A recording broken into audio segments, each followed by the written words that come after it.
सभी प्यारे भाई बहनों को जय मसीह की।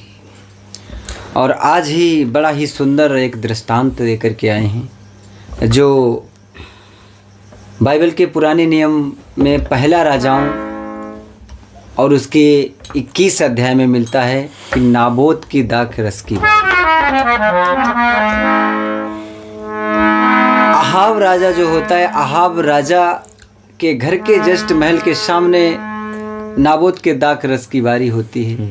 जो राजा नाबोत तो उस दाखरस की बारी को देखता है और देखकर वो बड़ा प्रसन्न हो जाता है और उसके मन में ये विचार आता है कि किसी न किसी रूप से ये दाखरस की बारी ये हमें मिल जाए। सारे नौकरों को छुट्टी कर देता है और नौकर को भेज करके नाबोत को अपने महलों में बुलाता है और अपने बंद कमरे में बहुत अच्छी तरीके से नाबोत का बड़ा आदर सम्मान स्वागत करता है। और आइए इसी के आगे की वीडियो हम लोग सुनते हैं जिसमें राजा का पात्र मैं कर रहा हूँ, हमारे छोटे भैया रितेश कुमार जी जो नाबोत का पात्र कर रहे हैं। आइए इस वीडियो के माध्यम से सुनते हैं। महाराज, आपने अचानक मुझे आज ऐसे क्यों बुला लिया? हाँ नाबोत, आइए और आके बैठिए और आपका हमारे महलों में आपका स्वागत है। महाराज, कोई गलती तो नहीं हो गई हमसे? नहीं नाबोत, कैसी बात कर रहे हो? कोई गलती नहीं। अचानक सारा माहौल खाली पड़ा है, आपने अचानक मुझे ऐसे बुला लिया। अरे नाबोत, तुम हमारे लिए एक अतिथि बन करके आए हो। तो महाराज आपका बड़प्पन है ना? नहीं नाबोत, आप घबराइए मत, आपका अच्छे तरीके से स्वागत सम्मान किया जाएगा हमारे महलों में। नाबोत जी, आपके दाग की रस की बारी जो हमारे महल के सामने है उसको देखकर मुझे बहुत प्रसन्नता होती है। बहुत बहुत धन्यवाद महाराज जी आपका। बहुत सुंदर तरीके से इसको सजाया आपने, बहुत अच्छी देख रेख की है। जी जी, बहुत बहुत शुक्रिया। उसको देखकर हमारा मन इतना भर जाता है। सुनिए मेरी बात को। जी जी, बताइए।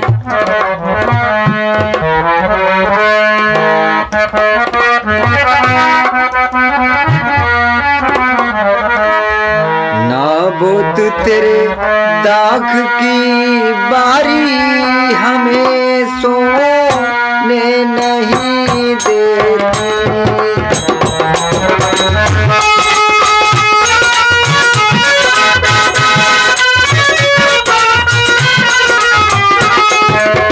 ओ नाबोत तेरे दाग की बारी हमें सोने नहीं देती।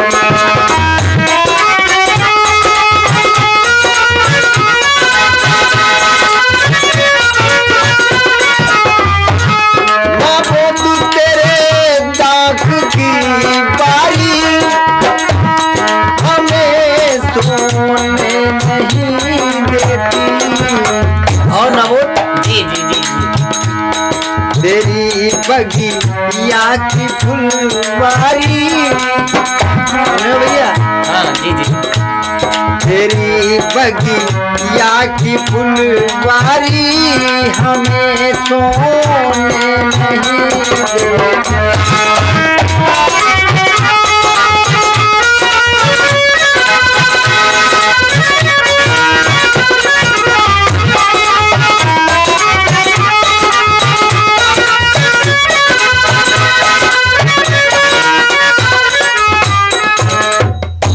नाबोत, हाँ, जब इस बगिया को आपकी दाखरस की बारी को मैं देखता हूँ तो मेरी नींदें हराम हो जाती है। महाराज, आपने मेरे दाग की बारी की, उसकी सुंदरता की आपने तारीफ की, मुझे बहुत अच्छा लगा।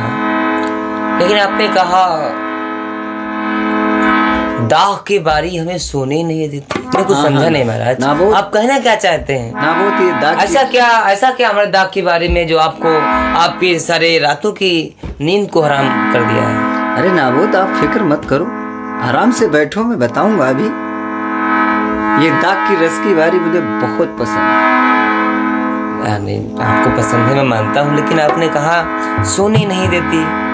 महाराज, मैं आप कृपया करके कुछ समझाएं मुझे। आप धैर्य रखो, मैं अब सब कुछ समझ जाओगे। महाराज। आप महाराज हो करके बात क्यों ऐसी करते हो? आप महाराज हो करके बात क्यों ऐसी करते हो?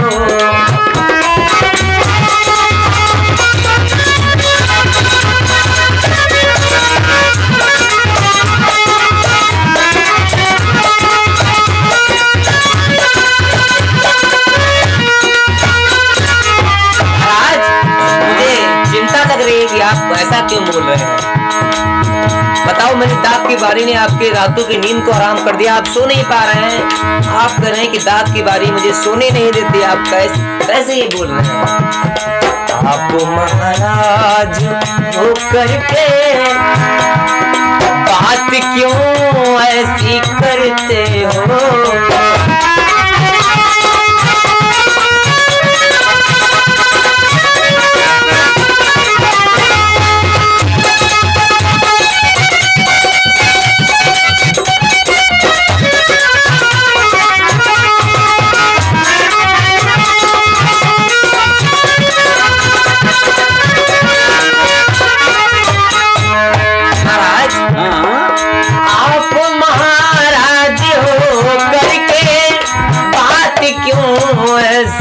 करते हो आप महाराज हो करके बात क्यों ऐसी करते हो? एक छोटी सी बगिया के लिए क्यों आहें भरते हो? एक छोटी सी बगिया के लिए क्यों आहें भरते हो?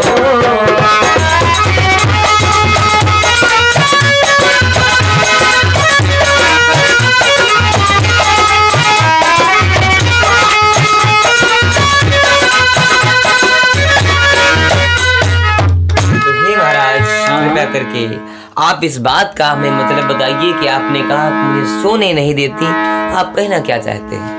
नाबोध, आप बड़े समझदार व्यक्ति हैं जी, और ये दाक रस की बगिया मुझे इतनी पसंद है, तो मैं चाहता हूँ कि इस बारी को आप मुझे दे दें और इसके बदले में आपको दूसरी दाक रस की बारी में दे दूंगा। नाबोध, हाँ।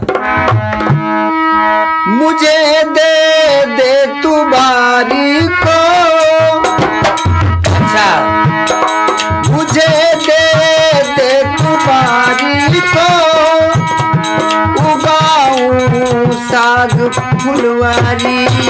अच्छा, मुझे दे तू बारी को, उगाऊं साग फुलवारी। और लगी जो दाख की बारी, लगी जो दाख की बारी, हमें सोने नहीं देती।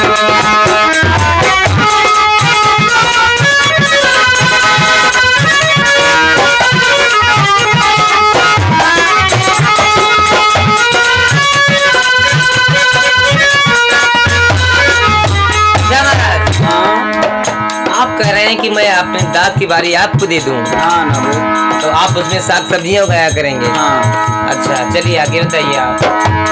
और नाबोध, ऐसे नहीं, मैं फ्री में नहीं लेना चाहता। जी जी जी जी, अगर आप चाहें हाँ, तो इसके मैं आपको दूने दाम भी दे सकता हूँ। अच्छा, और उसके बदले में या दूसरी दाग की बारी भी दे सकता हूँ।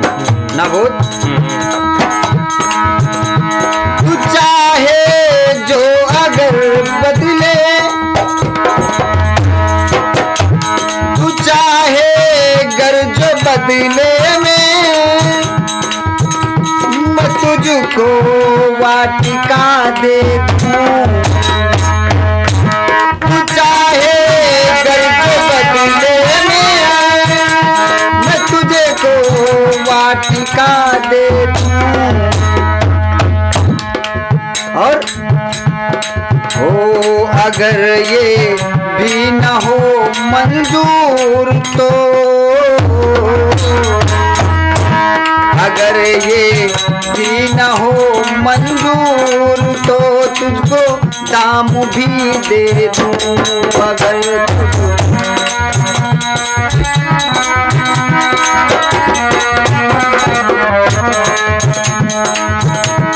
अगर ये भी न हो मंजूर तो तुझको दाम भी दे। क्यों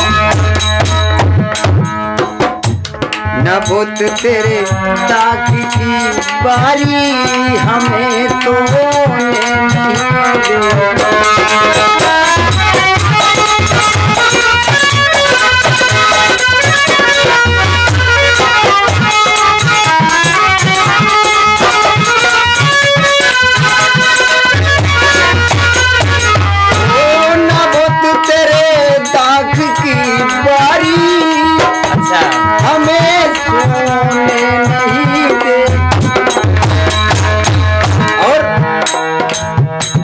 तेरी बगिया की फुलवारी हमें सोने नहीं दे।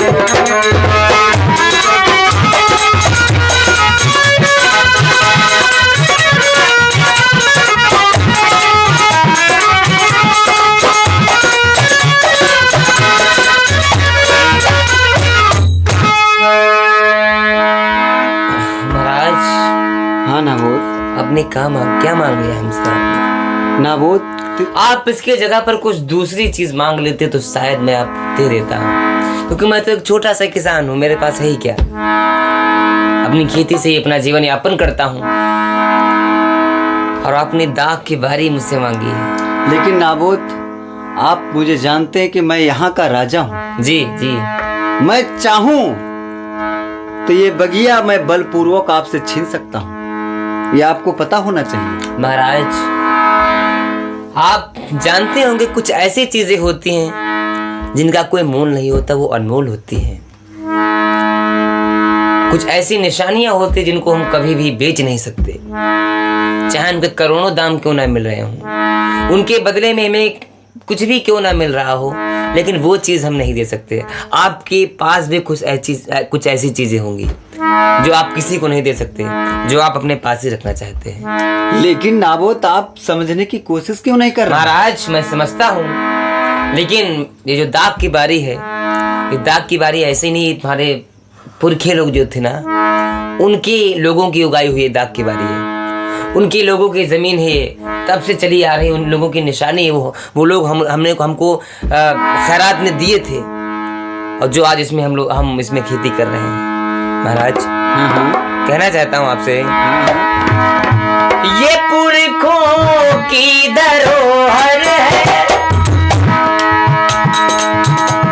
ये पुरखों की धरोहर है, मैं इसको ना दे पाऊंगा। महाराज, ये पुरखों की धरोहर है, मैं इसको ना दे पाऊंगा। माफ करना मेरे राजन, न बिन इसके जी पाऊंगा। इसलिए महाराज, आप महाराज हो करके बात क्यों ऐसी करते हो? आप महाराज हो करके बात क्यों ऐसी करते हो?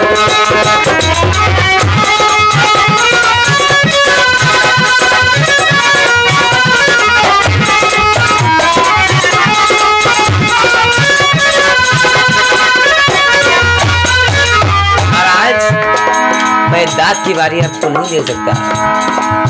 नाबोध, आप समझने की कोशिश कीजिए, मैं आपको इसके दाम दे दूंगा। आप मुझे कितने भी दाम क्यों ना दीजिए, कितने भी असर भी क्यों ना दे दीजिए, लेकिन मैं इस जमीन को, इस दाग की बारी को आपको नहीं दे सकता। महाराज, आप महाराज हो करके बात क्यों ऐसी करते हो? एक छोटी एक छोटी सी बगिया के लिए क्यों आहें भरते हो। एक छोटी सी बगिया के लिए क्यों आहें भरते हो।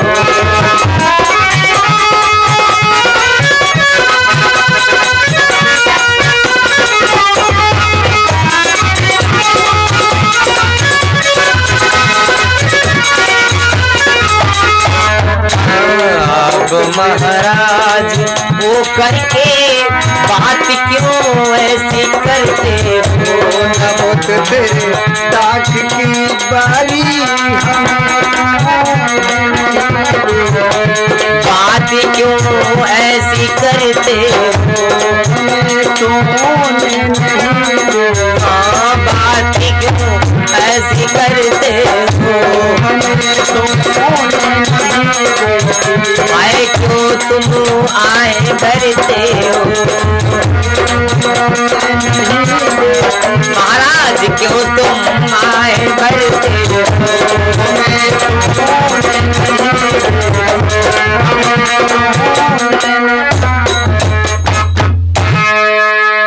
चलो ठीक है नाबोत, आपकी इच्छा नहीं है तो कोई बात नहीं, आप जा सकते हैं यहाँ से। इस प्रकार है मेरे प्रियो, वो नाबोत अपने दाग की बारी को राजा को नहीं देता है। राजा इसे बहुत ही चिंतित हो जाता है, मन में एक अजीब सी हलचल पैदा हो जाती है और कई दिनों तक भोजन नहीं ग्रहण करता है। और जब ये बात उसकी रानी को पता चलती है, उसकी रानी भैया कौन थी, रानी इजेबल। तो देखिए उन दोनों के बीच में क्या बात होती, भाग 2 में आप लोग सुनने को पाएंगे। ये भाग 1 था, आप लोग कमेंट करिएगा ये भाग 1 आपको कैसा लगा। उसके बाद में आपको भाग 2 भाग 3 तक ऐसे सीरीज तक आपको मिलती रहेंगी। पूरा वचन जो दिया गया है, सारा वचन आपको इस गीतों के माध्यम से, इन गीतों के माध्यम से सरल भाषा में पेश करने का हम लोग प्रयास करते रहेंगे। और ये वीडियो आपको कैसी लगी कृपया अपनी राय कमेंट में अवश्य बताइएगा, क्योंकि आपके कमेंट से हमें बहुत ही अच्छा लगता है, बहुत ही मार्गदर्शन मिलता है आप लोग कह सकते हैं। क्योंकि जब आप लोग कमेंट करते हैं तो हमें कुछ और नया बनाने का मन करता है। तो आप लोग ऐसे अपना प्यार बनाए रखें। परमेश्वर आप सभी लोगों को बहुत बहुत आशीष दे, बरकत दे। परमेश्वर में आप लोग बने रहें, उसकी आराधना करते रहें, उसकी प्रार्थना करते रहें, हमेशा उसके वचनों पर चलते रहें। यही मेरी आशा है। मिलते हैं ऐसी अन्य वीडियो में, तब तक के लिए जय मसीह की।